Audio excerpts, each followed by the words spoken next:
Well, this is just but the aftermath of the raging fury of these waters. The debris, as you can see, quite some devastating condition. Logs, trees brought downstream by the water. You can see huge chunks of trees. This is just but a glimpse of the real picture here on ground.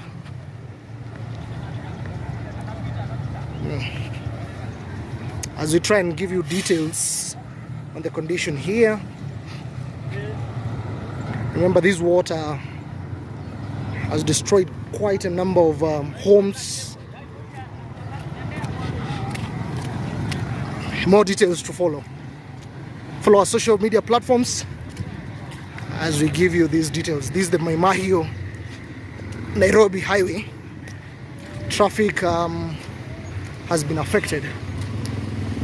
As you can see, this is the condition. So more details on our social media platforms at TV47. All right.